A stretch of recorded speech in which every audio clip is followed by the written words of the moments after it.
Good evening students. मैं शोभा गौतम, सहायक आचार्य राजनीति विज्ञान, सेठ मुरलीधर मानसिंह का राजकीय कन्या महाविद्यालय भीलवाड़ा से।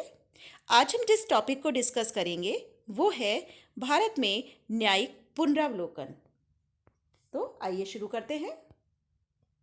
सबसे पहले हम ये समझते हैं कि what is the meaning of judicial review. न्यायिक पुनरावलोकन से क्या अभिप्राय है।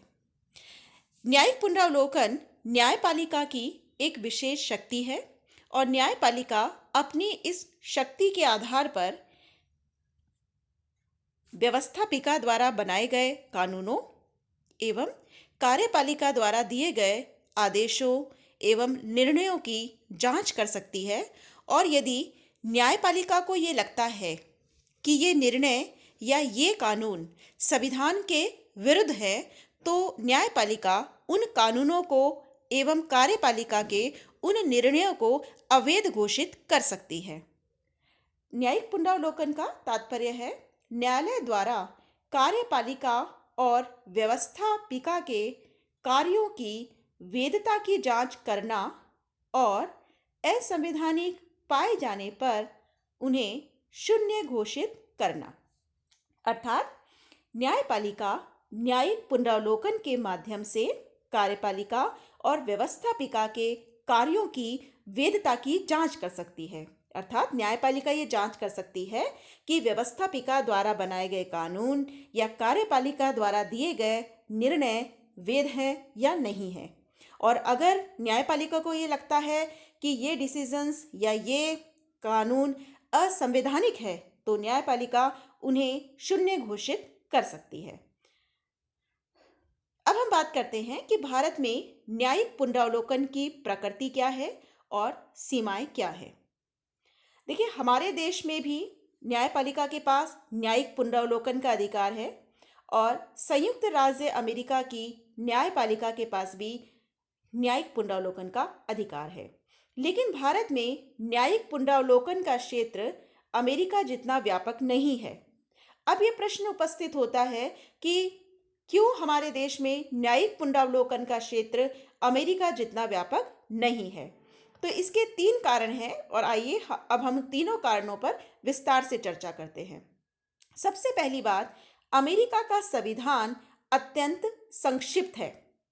हम जानते हैं कि हमारा संविधान विश्व का सबसे बड़ा संविधान है और हमारे देश के संविधान में हर एक चीज़ को बहुत ही विस्तृत तरीके से बताया गया है। यानी कि जैसे कि हम जानते हैं हमारे देश में संघात्मक शासन व्यवस्था है, केंद्र और राज्यों के बीच में शक्तियों का विभाजन किया गया है और शक्ति विभाजन के संदर्भ में हमारे यहाँ पर 3 सूचियाँ हैं, संघीय सूची, राज्य सूची, संघीय सूची, राज्य सूची, समवर्ती सूची और बाकी जो अन्य शक्तियाँ हैं वो अवशिष्ट शक्तियों के अंतर्गत है।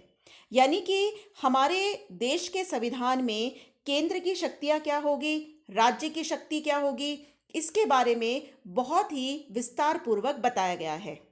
तो हमारे यहाँ क्या होता है कि चूंकि सब कुछ संविधान में ही मेंशन है इसलिए विवाद उत्पन्न होने की संभावना कम रहती है और इसलिए हमारे यहाँ पर न्यायिक पुनरावलोकन का क्षेत्र सीमित हो जाता है। लेकिन देखिए, अमेरिका में ऐसा नहीं है। अमेरिका का जो संविधान है वो बहुत ही छोटा है, एक संक्षिप्त संविधान है और संक्षिप्त संविधान होने के कारण वहाँ पर इस बात की संभावना अधिक बनती है कि न्यायपालिका या व्यवस्थापिका के बीच में इस तरह के मतभेद क्रिएट हो जाएं। और जब इस तरह के मतभेद क्रिएट होते हैं तो स्वाभाविक रूप से न्यायपालिका की न्यायिक पुनरावलोकन की शक्ति बढ़ जाती है। दूसरा कारण है अमेरिका का अधिकार पत्र निरपेक्ष शब्दावली में लिखा गया है। हम जानते हैं कि हमारे देश के संविधान में जो मूल अधिकार मेंशन किए गए हैं उन मूल अधिकारों के साथ साथ मूल अधिकारों की सीमाएं भी बताई गई हैं।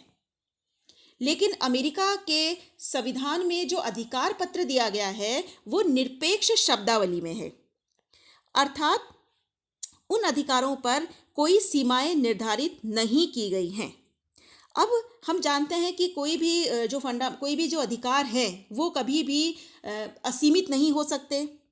तो वहाँ क्या होता है कि जो कार्यपालिका है वो पुलिस शक्ति और सामान्य कल्याण जैसे शब्दों के आधार पर अधिकारों की सीमा निश्चित कर सकती है।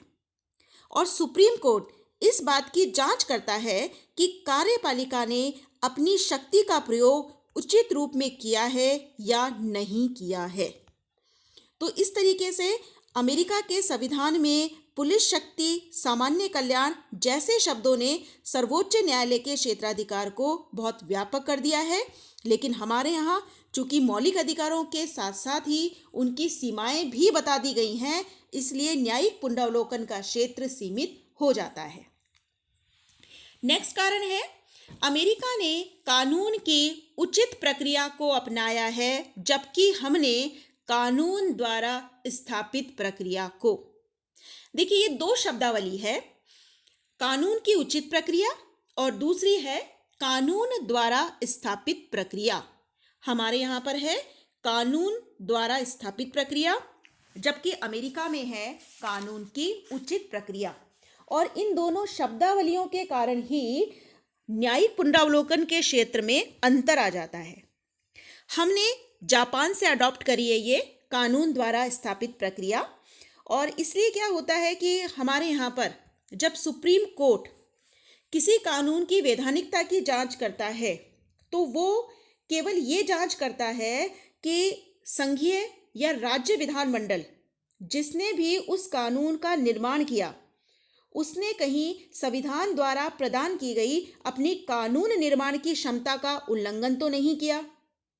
तो सर्वोच्च न्यायालय केवल इसी आधार पर किसी कानून की संवैधानिकता या असंवैधानिकता का निर्णय करेगा। लेकिन अमेरिका में ऐसा नहीं है।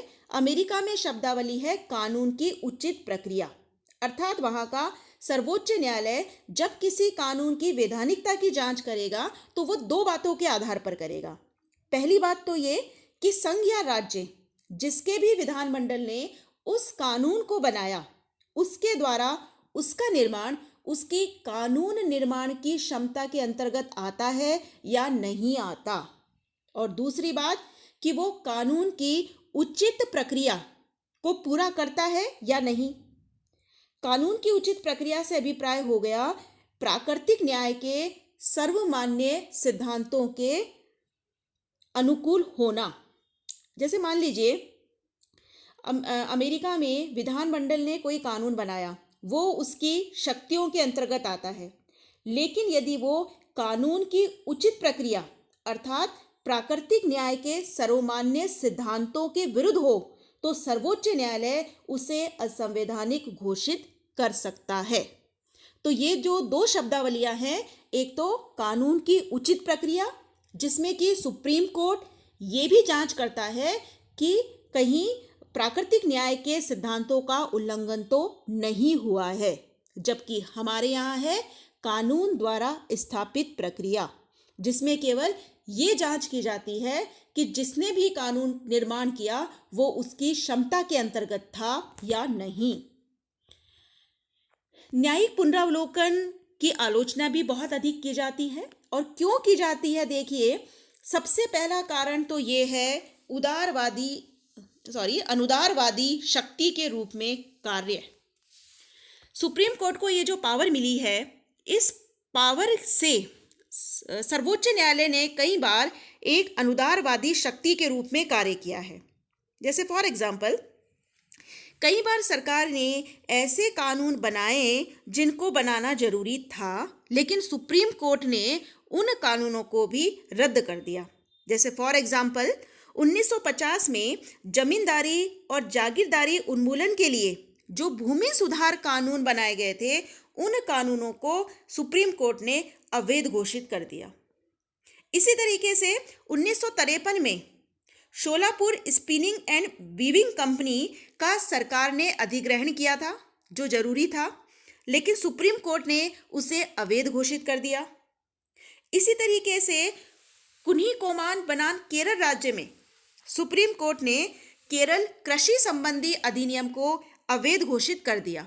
तो इस तरीके से हमें बहुत सारे ऐसे एग्जाम्पल मिलेंगे, और सबसे बड़ा जो एग्जाम्पल है वो है गोलकनाथ विवाद 1967 का, जिसमें कि सुप्रीम कोर्ट ने ये डिसीजन दिया कि संसद ऐसा कोई अधिनियम पारित नहीं कर सकती जो मौलिक अधिकारों को छीनता हो या मौलिक अधिकारों को कम करता हो।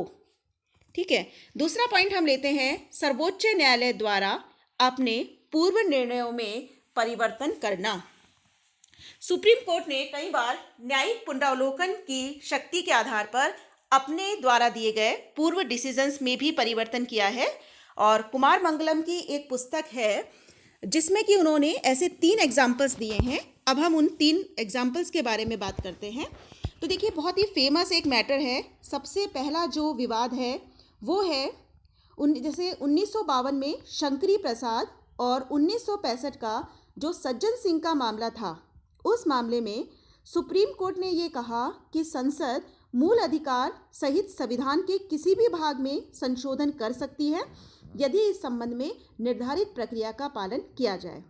लेकिन 1967 के गोलकनाथ विवाद में सुप्रीम कोर्ट ने ये डिसीजन दिया कि संसद संविधान के भाग 3 के किसी उपबंध को इस तरह से संशोधित नहीं कर सकती जिससे कि मौलिक अधिकार सीमित हो जाए। तो देखिए, इसको हम ये समझेंगे कि 1952 और 1965 में सुप्रीम कोर्ट ने ये डिसीजन दिया कि संसद मूल अधिकारों में परिवर्तन कर सकती है, जो मूल अधिकार वाला भाग है संविधान का उसमें संशोधन कर सकती है। लेकिन जो गोलकनाथ विवाद था 1967 का, उसमें सुप्रीम कोर्ट ने ये कह दिया कि संसद मौलिक अधिकारों में कोई परिवर्तन नहीं कर सकती। इसके बाद दूसरा जो मैटर है, दूसरा जो विवाद हम डिस्कस करेंगे वो है 1969 का गुजरात राज्य बनाम शांतिलाल मंगलदास विवाद। इस विवाद में सुप्रीम कोर्ट ने यह डिसीजन दिया था कि संविधान के चौथे संशोधन के बाद क्षतिपूर्ति की पर्याप्तता या अपर्याप्तता पर विचार करना न्यायालय के क्षेत्राधिकार में नहीं आता। लेकिन 1969 में जब बैंक राष्ट्रीयकरण अधिनियम बना और इसे सुप्रीम कोर्ट में चुनौती दी गई, तो सुप्रीम कोर्ट ने इस अधिनियम को अवैध घोषित कर दिया और तर्क ये दिया कि इसमें निहित क्षतिपूर्ति के सिद्धांत अप्रासंगिक है। तो अब आप कंट्रोवर्सी देखिए कि 1969 के जो विवाद था गुजरात राज्य बनाम शांतिलाल मंगलदास, इसमें सुप्रीम कोर्ट ये कह रहा है कि क्षतिपूर्ति की पर्याप्तता या अपर्याप्तता पर विचार करना हमारे क्षेत्राधिकार में नहीं आता। लेकिन दूसरी ओर बैंक राष्ट्रीयकरण अधिनियम को जब सुप्रीम कोर्ट में चुनौती दी गई, तो सुप्रीम कोर्ट ने इसे इस आधार पर अवैध घोषित किया कि इसमें निहित क्षतिपूर्ति के सिद्धांत अप्रासंगिक है। तीसरा जो एग्जाम्पल दिया है मोहन कुमार मंगलम ने, वो ये है कि 1965 का एक विवाद था उस्मान अली खान बनाम सागरमल, और उसमें सुप्रीम कोर्ट ने ये डिसीजन दिया था कि देशी रियासतों का भारतीय संघ में विलय या पीवी पर्स, ये सारी जो व्यवस्थाएं हैं ये राजनीतिक हैं, न कि कानूनी। तो इनसे संबंधित जो दायित्व हैं उनको सुप्रीम कोर्ट लागू नहीं करवा सकता। लेकिन 1971 में जब सरकार ने पीवी पर्स की समाप्ति कर दी और नरेशों की मान्यता वापस ले ली, तो इस आदेश को सुप्रीम कोर्ट में चुनौती दी गई और सुप्रीम कोर्ट ने सरकार के आदेश को अवैध घोषित कर दिया। तो यहाँ भी हम कंट्रोवर्सी देखते हैं कि पहले उस्मान अली खान बनाम सागरमल के विवाद में सुप्रीम कोर्ट ने कहा कि पीवी पर्स या नरेशों की मान्यता लेने संबंधी जो मैटर हैं ये राजनीतिक हैं, इनको हम डिस्कस नहीं करेंगे। लेकिन बाद में सुप्रीम कोर्ट ने पीवी पर्स की समाप्ति और नरेशों की मान्यता वापस लेने संबंधी आदेशों को अवैध घोषित कर दिया। नेक्स्ट जो आलोचना हम करते हैं इसमें वो है संवैधानिक सीमाओं का अतिक्रमण। देखिए, सुप्रीम कोर्ट द्वारा जिस तरीके से जुडिशियल रिव्यू की पावर का प्रयोग किया गया, उससे ऐसा लगता है कि सर्वोच्च न्यायालय ने कहीं ना कहीं संवैधानिक सीमाओं का अतिक्रमण किया है, और जो भूमिका उसे प्रदान की गई थी, संविधान निर्माता जो भूमिका सुप्रीम कोर्ट को प्रदान करना चाहते थे, सुप्रीम कोर्ट ने उससे कहीं आगे जाकर कार्य किया है। नेक्स्ट आलोचना हम ले सकते हैं सामाजिक, आर्थिक और राजनीतिक जीवन में अस्थिरता। हमने देखा कि न्यायिक पुनरावलोकन के माध्यम से सुप्रीम कोर्ट ने अपने द्वारा दिए गए डिसीजंस में ही परिवर्तन किया है। और इससे क्या हुआ है कि कई बार गवर्नमेंट ने सामाजिक सामाजिक सामाजिक जीवन से संबंधित या आर्थिक या राजनीतिक जीवन से संबंधित जो कानून बनाए हैं उनमें परिवर्तन करना पड़ा है। तो ये आलोचना की जाती है कि न्यायिक पुनरावलोकन की शक्ति के कारण न्यायपालिका ने कई बार अस्थिरता क्रिएट करने का कार्य किया है। नेक्स्ट है संसद और न्यायपालिका के बीच संघर्ष की स्थिति। न्यायपालिका के पास ये जो शक्ति है इसके कारण कई बार संसद और न्यायपालिका दोनों के बीच एक संघर्ष की स्थिति उत्पन्न हो जाती है कि मान लीजिए पार्लियामेंट ने कोई कानून पारित कर दिया लेकिन सुप्रीम कोर्ट उस कानून को अवैध घोषित कर देता है और किसी भी देश के लिए वो कंडीशन अच्छी नहीं मानी जा सकती जब उसकी सरकार के दो अंगों के बीच ही विरोध हो। अब हम लेते हैं इम्पोर्टेंस ऑफ जुडिशियल रिव्यू। न्यायिक पुनरावलोकन का महत्व क्या है? न्यायिक पुनरावलोकन के महत्व की हम बात करें तो देखिए इसमें 2-3 बातें हम संक्षेप में कह सकते हैं। पहली बात तो ये है कि जुडिशियल रिव्यू के माध्यम से सुप्रीम कोर्ट सरकार की शक्ति पर अंकुश रख पाता है। चूंकि न्यायपालिका के पास ये शक्ति है तो कोई भी सरकार इस तरह का कोई भी आदेश जारी नहीं कर सकती, इस तरह का कोई भी निर्णय नहीं दे सकती, क्योंकि सरकार को ये पता है कि अगर ऐसा कोई आदेश या निर्णय वो पारित करती है जो संविधान के विरुद्ध हो तो सुप्रीम कोर्ट उसे अवैध घोषित कर सकता है। दूसरी बात, नागरिक अधिकारों एवं स्वतंत्रताओं की रक्षा। हमारे संविधान में सभी नागरिकों को फंडामेंटल राइट्स दिए गए हैं और सुप्रीम कोर्ट के पास चूंकि ये जुडिशियल रिव्यू की पावर है, अतः इस शक्ति के आधार पर वो नागरिकों के न्यायिक अधिकारों का रक्षण कर सकती है। और तीसरा है संविधान के रक्षक के रूप में कार्य। हम ये कह सकते हैं कि सुप्रीम कोर्ट के पास चूंकि जुडिशियल रिव्यू की पावर है, अतः सुप्रीम कोर्ट संविधान की रक्षा अधिक अच्छे तरीके से कर पाता है, क्योंकि यदि सुप्रीम कोर्ट को ये लगता है कि यदि कहीं व्यवस्थापिका या कार्यपालिका ऐसा कोई कार्य कर रही है जो संविधान के विरुद्ध है तो सर्वोच्च न्यायालय उस कानून को अवैधानिक घोषित कर सकता है। Okay, thank you.